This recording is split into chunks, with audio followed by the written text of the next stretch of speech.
میرے نبی نے فرمایا تمہیں سب سے بڑے کبیرہ گناہ بتاؤں؟ الا اخبرکم باکبر الکبائر۔ آپ ایسے بیٹھے ہوئے تھے، ایسے آپ نے کہا الاشراک باللہ، شرک یوں بیٹھے ہوئے، پھر فرمایا اللہ کا شکر ہے ہم میں کوئی مشرک نہیں، ہم شرک سے پاک ہیں۔ حقوق الوالدین، شرک کے ساتھ جوڑا، ماں باپ کی نافرمانی، حقوق، اور یہ واحد نافرمانی ہے جس کے لیے نافرمانی کا لفظ نہیں ہے، حقوق۔ نافرمانی کے لیے ہوتا ہے معصیت، من یعص اللہ ورسولہ، سبحان اللہ۔ اللہ اپنے لیے عام لفظ استعمال کرتا ہے جو اللہ رسول کا نافرمان، ماں باپ کے لیے حقوق کا لفظ استعمال کرتا ہے، اور حقوق کا مطلب نافرمانی نہیں ہے۔ یوں بیٹھے ہیں، حقوق کا مطلب سمجھانے لگوں آپ کو۔ اس کو حقوق کہتے ہیں، کسی چیز کو پرزے کر دینا، تباہ و برباد کر دینا۔ اللہ اکبر، اللہ یوں کہہ رہا ہے ماں باپ کی نافرمانی تمہیں ایسے پرزے کر دے گی، ایسے تباہ و برباد کر دے گی۔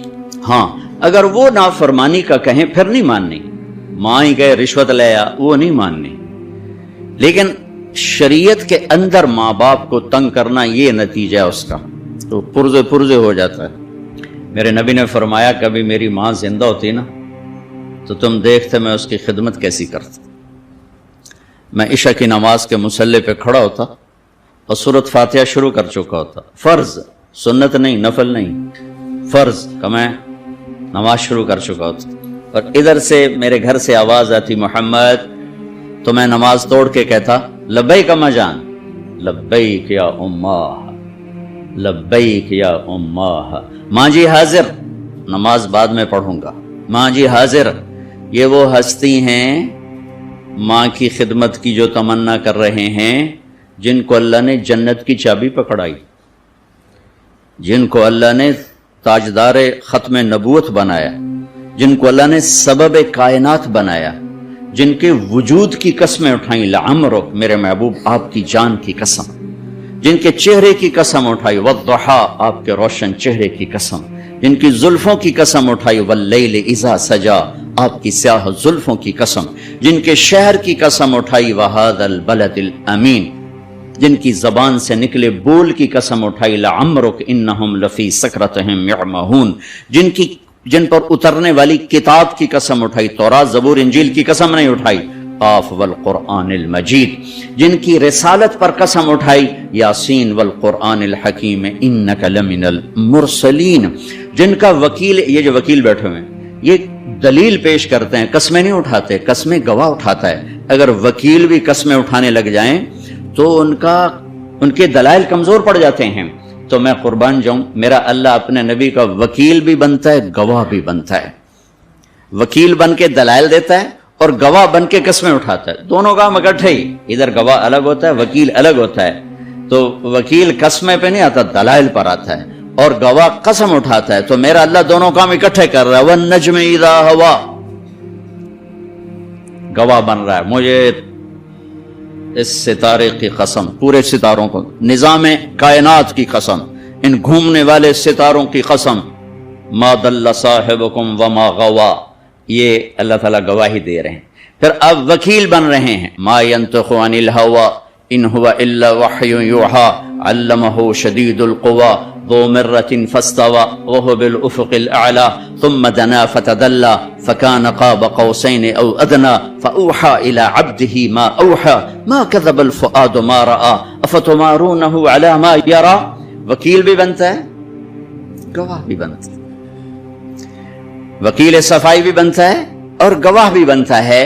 یہ وہ ہستی ہیں جن کو اللہ تعالیٰ نے، یہ تو سارے چھوٹے فضائل ہیں، یہ وہ ہستی ہیں جن کے آگے سے اللہ نے سارے پردے ہٹا کر اپنا آپ دکھا دیا۔ پیچھے گلکڑی رہ گئی، موسیٰ علیہ السلام نے کہا تھا ایک دفعہ دکھا تو صحیح، تو اللہ نے ایک تجلی ڈالی تو 40 دن ہوش نہیں آیا، اور یہاں سارے پردے اٹھا کر آپ نے ایک دفعہ جبریل سے پوچھا تو نے اللہ کو دیکھا ہے؟ کہ یا رسول اللہ دیکھنا، اگر میں ان نور کے پردوں کے قریب بھی چلا جاؤں تو جل کے خاک ہو جاؤں گا، اور وہ سارے پردے اٹھا کر حبیب اللہ اور اللہ آمنے سامنے ہم کلام ہو رہے ہیں۔ آپ ان کا مقام تو دیکھو، لقد جاءکم رسول من انفسکم، ایسی ہستی میں نے آج تک پیدا ہی نہیں کی من انفسکم کہ حسن یوسف بھی جن کے سامنے غلام بن کے گر گیا، اور کائنات جن کے ذات کے سامنے سکڑ کے باندھی بن گئی.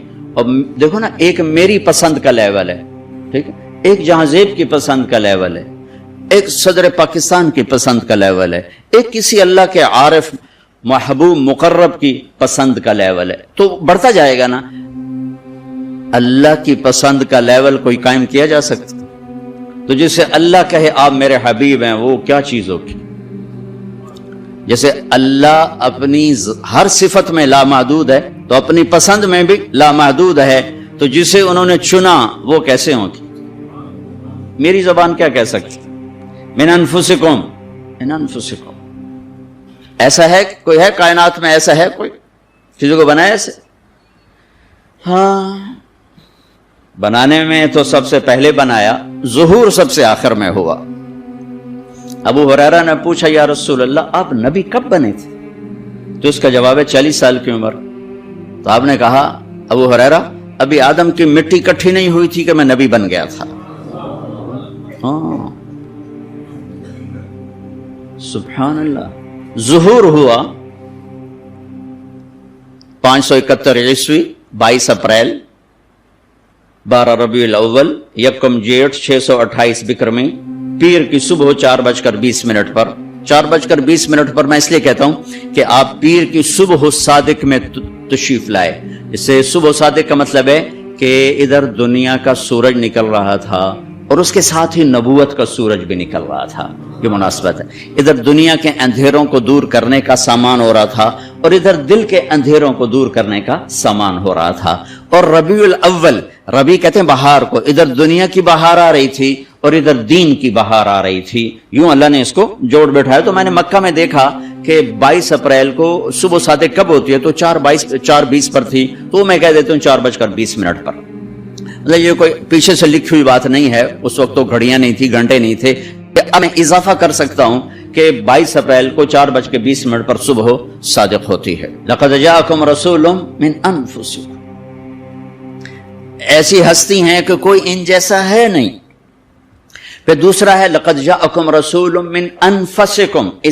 اس آیت، اس لفظ کو دو طرح پڑھ سکتے ہیں. ہم پڑھتے ہیں من انفسکم، میں افریقہ گیا وہاں پڑھتے ہیں من انفسکم. انفس کا مطلب بتا دیا کہ ایسا کوئی ہے، ایسا کوئی ہے، کوئی دکھاؤ، کوئی دکھاؤ، کوئی ہے. من انفسکم کا مطلب ہے ایسا خاندان کسی کا ہے، ایسا نسب کسی کا ہے، ایسا گھرانہ کسی کا ہے، ایسی عالی شان نسبت کسی کے پاس ہے. کوئی ہے جس کی پیڑھی آدم تک جاتی ہو. یہ واحد گھر ہے جس کو محمد مصطفیٰ صلی اللہ علیہ وسلم کی طفیل آدم تک ایسا پاک کیا کہ میرے نبی نے فرمایا کہ میرے باپ عبداللہ سے آدم تک کسی نے زنا نہیں کیا کبھی بھی، کبھی بھی. ایسا پاکیزہ نسب دیا.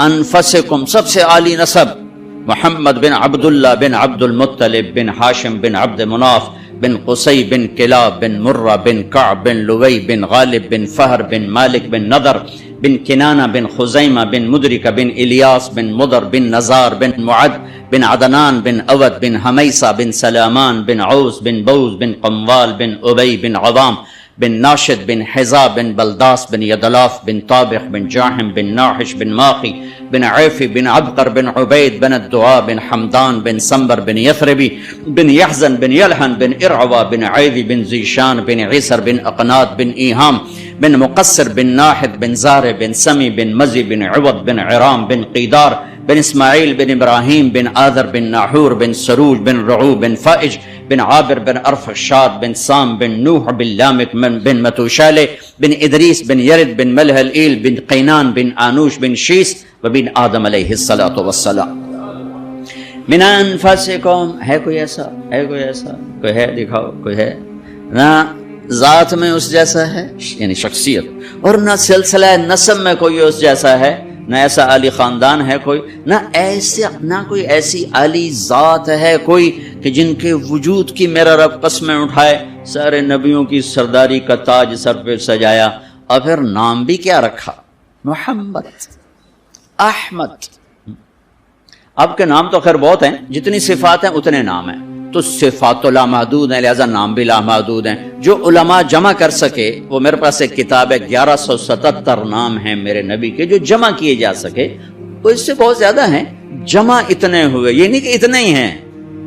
انسانی علم یہاں تک پہنچا ہے، اس سے آگے پہنچ نہیں سکا ہے، لیکن ان میں سے جو میرے رب نے اپنے نبی کا نام رکھا محمد و مبشر اور احمد، ما کان محمد ابا احد من رجالکم ومبشرا برسول یاتی من بعد اسمہ احمد۔ میں صرف ان دو ناموں کا تھوڑا سا اللہ رسول کو کوئی بیان نہیں کر سکتا، یہ انسانی اوقات سے باہر ہے، انسانی بساط سے باہر ہے، اس لیے ہم بیان کرتے ہیں کہ ہمارا اللہ رسول کی تعریف کرنے والوں میں حصہ پڑ جائے اور کوئی تھوڑی ہماری ایمان کی شمع روشن ہو جائے۔ مسئلے مسائل آپ کو سارے پتہ، آپ میں سے کسی کو یہ معلوم نہیں کہ نماز فرض ہے، کیوں چھوڑتا ہے؟ آپ میں سے کسی کو یہ معلوم نہیں کہ صحیح تولنا کا حکم ہے، غلط تولنے کا حکم نہیں ہے، ڈنڈی مارنا حرام ہے، رشوت لینا حرام ہے؟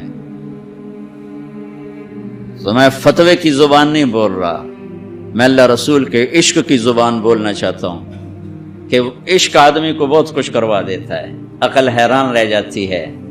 بے خطر کود پڑا آتش عشق میں نمرود، عقل محو حیرت ہے تماشا لبے بام ابھی، عشق ہوں میں عشق کما میں دل رکھیں وانگ پہاڑاں ہو، سہ بدیاں ہزار علامیں کر جانے باغ بہاراں ہو، منصور جے چک سولی دیتے جڑے واقف خود اسراراں ہو، سجدیں سر چائیں نبا ہو توڑے کافر کہن ہزاراں ہو، عاشق سوئی حقیقی جڑا قتل معشوق دے مننے، سر نو جوڑے تے مکھ نہ موڑے پمیں 100 تلواراں کھنے، سچا عشق حسین علی دبا ہو، سر دتے تے راز نہ بھنے۔